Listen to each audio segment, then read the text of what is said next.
God! Familiar faces, worn out places, worn out faces. Oh, God! Bright and early for their daily races, going nowhere, going nowhere. That's a fat lie. We are going somewhere. Hello everyone. My name is Hans Gruber and welcome back to World of Albatross Eggs. This replay is quite old. This is a replay from 9.15. I actually managed to record this one before the 9.15.2 patch broke all the replays. Welcome to the VK4503, a tier 7 German heavy tank that is premium. And whenever I see this tank, I always think it is a tier 8 because the Germans have like so many tier 8s, premium and not, that I just expect this to be a tier 8 heavy tank because you have the VK4502A, the Tiger II, the Loa, and when I see a VK45 I assume it's going to be at least tier 8 because, I don't know, you have the VK4502A and the VK4502B. So why is there a VK4503 at tier 7? Actually, looking back at what I just said, I just think this is a tier 8 because of the VK4502A.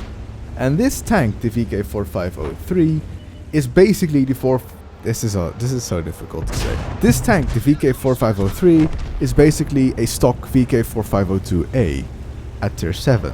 So what is there to know about this tank? Well, think of it as a stock Tiger II with a bit less armor and a Tiger I gun at tier 7. That's it. That's really it. That's all. Or you can also see it as a Tiger I, but with sloped armor and a stock Tiger II turret. I don't know, it's difficult to say what this actually is because it's got 100mm of frontal hull and turret armor, so this thing can angle better than the Tiger I, but it doesn't have the rate of fire at all. If anything, its rate of fire is abysmal, where the Tiger I gets 5.65 second reload with rammer and vents, the VK4503 gets 7.09 seconds. So there's a difference of more than 500 damage per minute. That's a lot. That's 500 damage a minute. A Tiger I can out DPM this VK4503 every single minute of the day, of the week, of the hour. Of course, tanks are not all about the DPM. There's armor, there's speed, there's all sorts of random stuff and things. Maybe the gun handling is better. Is the gun handling better? Let's have a quick look at tanks.gg. Weapon handling. Yes, it's a lot better. Its aim time is half a second faster. It's 0.01 more accurate.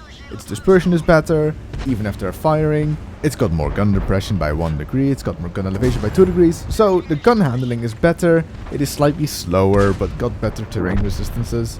But the thing is, this is a premium tank, so it grinds crews and trains credits. And like I said before, the VK4503 basically plays like a stock VK4502A, and the VK4502A is a tank that I've had for a very, very long time before I finally got to set it, like 7 or 8 months ago by now. And I know how to play it. So, playing the VK4503, I kind of enjoy it, because at tier 7, I'm not seeing tier 10.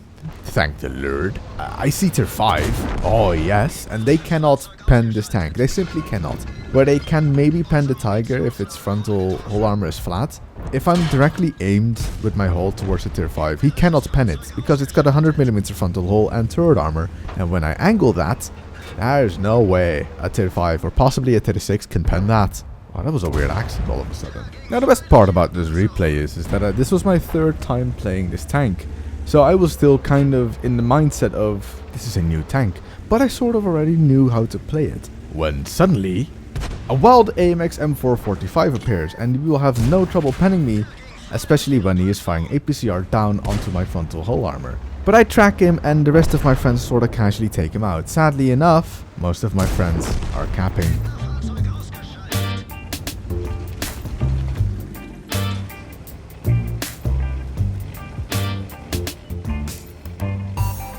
So that VK game was an ace, and playing that game, the last thing I expected was that to be an ace.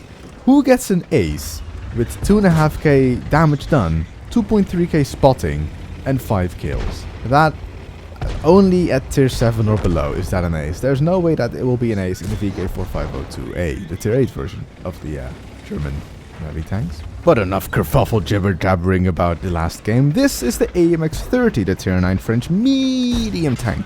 And there is no reason to play this tank.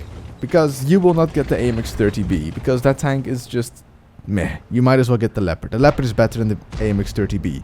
The AMX-30, the tier 9, however, is amazing, and you will not have a reason to play it other than to just play it. There is no grinding involved. There's just playing it for fun. However, I'm playing this with a reason. The T-44-100 marathon mission. I am doing the French ones, the French nation. I am already at this point, as I'm recording this, over 100k damage on the Soviets and the French, and I'm only 4 days in, so I should not have any difficulties with most nations. I hope. I say most nations. I will probably have difficulties with the Czech ones because I've only got the TVP T5051 and the Skoda T50. I will have more difficulties with the Chinese and the Japanese because I've only got the STB Huan for the Japanese because I'm not going to play the OI. I have got the 110, the WZ111 and the Hype 59 for the Chinese. So they're not really damage dealers. And for the Soviets I had the 907, the T62A, oh that's a bit of a spoiler, and the Object 140, and to do 100k damage in 2 days is easy. Now I had the Batchat and the AMX for the French, so that was easy as well. For the Americans, I've got the T125, and that's basically it. The T125, you don't need another reason to play the Americans. I have got the Centurion Action 10, the Centurion 7-1 in case. I've got the Comet, the Cromwell. I've got enough of the British tanks. That should not be a problem at all. But of course there are also the Germans, and I've got enough German tanks. I've got the E100, I've got the Jaeger, I've got the VK4502B, I've got the RE251, I've got the Scorpion G. I've got more than enough German tanks. Oh, and speaking of German tanks, the top of the tree for this month still, which is like going to end in a week. I'm so good at these. Like I have to announce top of the trees at the beginning of the month, not halfway or near the end, Phil. Get your stuff together. Anyway, the top of the tree is the Grill 15. Next month is probably going to be the AMX-50B or the T57 Heavy, be warned.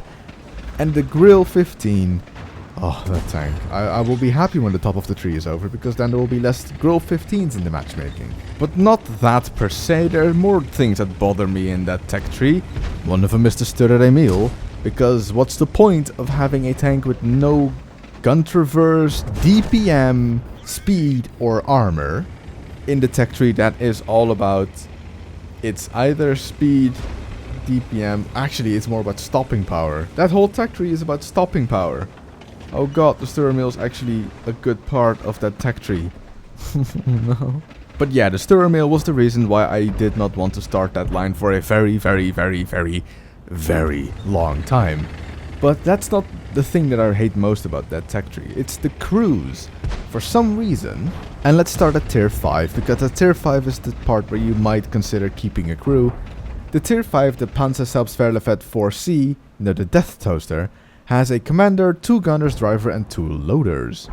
Now at tier 6, the Nazorn suddenly has a commander, 1 gunner, 1 driver, 1 radio man and a loader. At tier 7, the Sturrer Emil has the same crew as the Nazorn. But at tier 8, the Rheinmetall Borsig Waffenträger, it gets a commander, gunner, loader, driver. You get rid of the radio operator. For some people, tier 8 is the part where they start keeping a crew. So if you start from tier 5, you already lost a lot of just useless crew members. If you start from tier 8, however, you now have a commander, gunner, loader and driver. Then when you get the Waffenträger auf Panzer IV, you get a commander, radio man, driver, gunner and 2 loaders. Suddenly you have to get an extra loader and radio man from somewhere that you did not get in the Borsig. So if you started at tier 5, you have just random stupid bad crew members laying around. Or you can buy them for gold at 100% at tier 9 then. So you have this like part of the good crew, which is 6 cents and camo probably. And then you have those other loader and radio man just sitting there picking their nose thinking what they're actually doing in this tank. But luckily in the Grill 15 you have the same crew as the Waffenträger auf Panzer IV. So it's so weird that you get 2 extra crew members in the Waffenträger auf Panzer IV and the Grill 15 than you get in the Borsig. It's as if Wargaming really wants you to have bad crews. Did I really miss the entire game already because I talked about tank destroyers and the T-44-100 mission? Oh my god, I'm losing my grip on time. Anyway, I found a tiger, and that tiger has been bothering the Goldrisk who's playing in his Waffenträger auf Panzer IV. See, it all comes together now. There's links. I'm not stupid, maybe, a bit. And when you find one of the last tanks in the game, track him. Whatever you do, track him. If you cannot damage him, track him. Because a lot of people are now hunting him and will do damage to him. So if you track him, you will get experience, credits. Well, that's it really. You get experience and credits for it. Like half of what you should have done by damaging him.